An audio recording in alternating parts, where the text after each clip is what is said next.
Alors bonjour à tous, dans cette vidéo on va voir une petite liste d'erreurs que j'ai concoctées concernant l'investissement et avec à la fin une petite erreur bonus.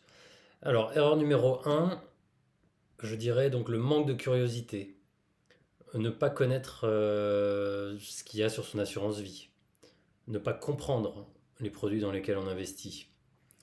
Donc manque de curiosité, ne pas se former également. Et pour se former, il y a des livres.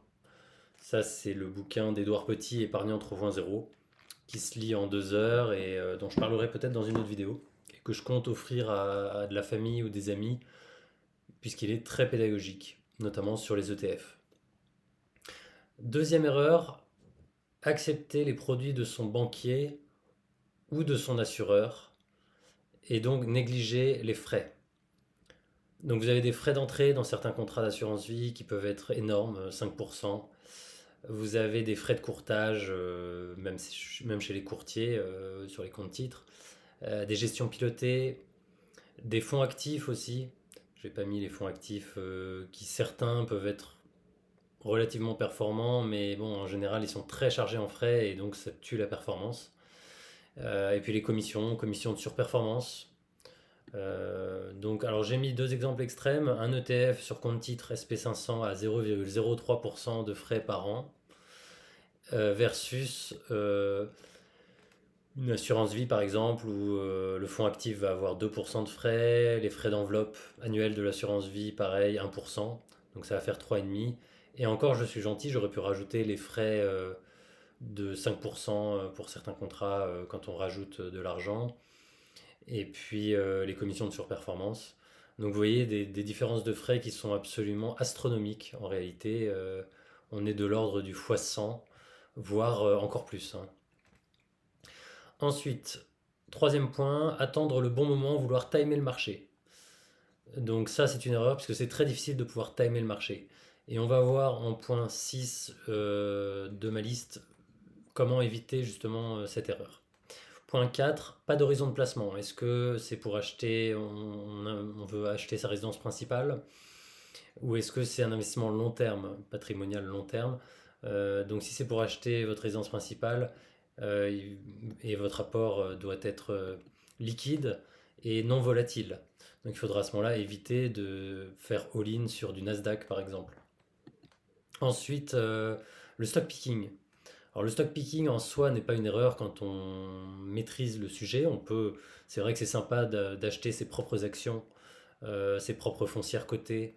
C'est vraiment très sympathique, mais surtout au début, il vaut mieux commencer avec les ETF et ne pas croire qu'on fera mieux que le marché avec du stock picking, puisque c'est très difficile de battre un indice. Donc, point 6, négliger certaines classes d'actifs. Donc ça répond un petit peu au point 3 sur le fait de vouloir timer le marché. Si vous avez un portefeuille diversifié avec des ETF obligataires par exemple, avec de la pierre papier, de l'or, vous allez être serein lorsque le marché va être volatile, notamment sur le marché actions.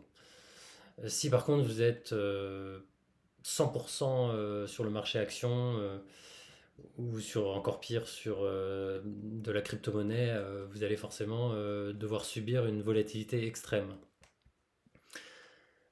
Où j'en suis? Les émotions, je crois.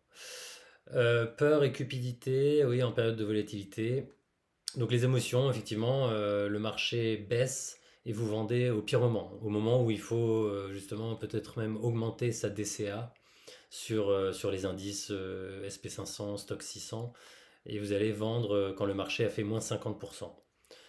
Eh bien, encore une fois, les émotions, si vous avez un portefeuille diversifié, vous pourrez gérer beaucoup mieux vos émotions. Ensuite, j'ai mis sous-estimer ou surestimer la fiscalité. Alors c'est vrai que la fiscalité c'est important, c'est vrai que le PEA, il y a une carotte fiscale intéressante. Néanmoins, si je compare par exemple un ETF très peu chargé en frais sur compte titre versus une assurance vie ultra chargée en frais avec des fonds actifs médiocres des frais d'enveloppe, des frais de versement, des frais de rente. Vous vous faites massacrer par les frais et ça n'a aucun intérêt, quoi. Donc voilà, trouver le juste milieu. Alors il y a des bonnes assurances vie, ceci dit, et qui peuvent être une option très intéressante pour l'aspect transmission. Et en général, il faut souscrire avant 70 ans pour bénéficier de tout l'avantage fiscal pour la succession. Euh, Vous pouvez même prendre date jeune sur des bonnes assurances vie. Moi, c'est ce que j'ai fait et j'en parlerai dans d'autres vidéos. Voilà, et les SCPI, pareil, selon le fait que le SCPI va détenir ou non beaucoup d'immeubles hors de France ou en France, il va être plus intéressant de les détenir en direct ou pas. Dans le cadre, par exemple, des SCPI investis en France, avec une tranche marginale d'imposition élevée, il est intéressant à ce moment-là de les détenir en assurance vie. Alors ensuite, la liquidité, donc ça rejoint ce que j'ai vu avant sur notamment l'achat d'un bien immobilier où il faut un apport. Donc attention à la liquidité, donc j'ai mis crowdfunding, SCPI, le non coté, le PEA avec les 5 ans après ouverture pour pouvoir retirer, sinon ça casse le PEA. Ensuite, le 10e point, les dividendes. Les dividendes, donc quand on est en phase de capitalisation, privilégier les ETF capitalisants ou alors réinvestir, mais surtout sur un compte titre, il vaut mieux éviter la flat tax à 30% annuel sur les dividendes, et donc il vaut mieux, particulièrement sur un compte titre ordinaire, prendre un ETF capitalisant qui réinvestit automatiquement les dividendes. Ensuite, 11e point, ça fait beaucoup de points, mine de rien, le FOMO, Fear of Missing Out. Donc effectivement, vouloir acheter le Bitcoin quand il est au-delà de 100 000 euros, quand tout le monde en parle, c'est peut-être pas le meilleur moment de faire all-in. Et ça peut être pareil sur des actions. Euh, donc, euh, donc typiquement Tesla dernièrement. Euh, donc attention au FOMO. Et donc la DCA, le fait d'investir tous les mois sur des indices larges, permet d'éviter ce danger. Ensuite, point 12, on va bientôt y arriver. Sous-estimer ou surestimer sa réserve d'urgence, son épargne de précaution. Il est conseillé d'avoir 6 mois. Ça peut être moins si on est jeune et sans charge de famille. Ça peut être plus si on est indépendant, qu'il y a plus de risques en termes de combien de mois d'épargne on doit avoir. Mais attention à ne pas non plus être que en livret A et en fonds euro d'assurance vie, puisque là vous allez passer complètement à côté de la hausse des marchés. Ensuite, le point bonus, donc le 13e point, le trading.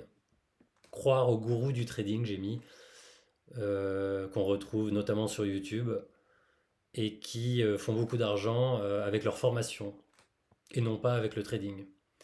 Warren Buffett, qui est le meilleur investisseur mondial, ou un des meilleurs, fait 20% par an en moyenne, avec les années de baisse et les années de hausse. Donc voilà, c'est difficile de faire mieux que Warren Buffett. Si vous faites, on va dire, 8-9%, c'est déjà énorme. Puisque vous pouvez même faire moins selon la façon dont vous allez être investi en obligations, qui va réduire votre performance, mais qui va stabiliser votre portefeuille et la volatilité. Donc voilà, attention au trading parce que c'est vraiment la meilleure solution pour tout perdre. Perdre tout son argent, trading, effet de levier, voilà, restez très vigilant. C'est un miroir aux alouettes, le trading.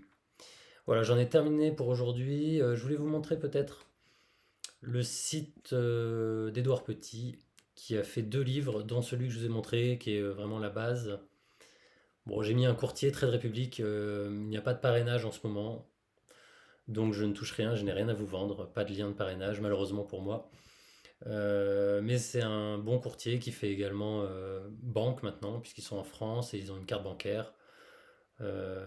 Avec en plus votre compte courant qui va être rémunéré à hauteur de 2,5 par an, je crois, 2% et demi par an, et puis un cashback sur vos paiements par carte que vous allez pouvoir investir. Je crois que c'est 1% de cashback jusqu'à 15 euros par mois qui va aller sur votre compte investissement.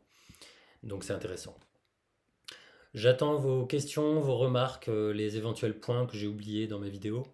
Et puis je vous dis à bientôt.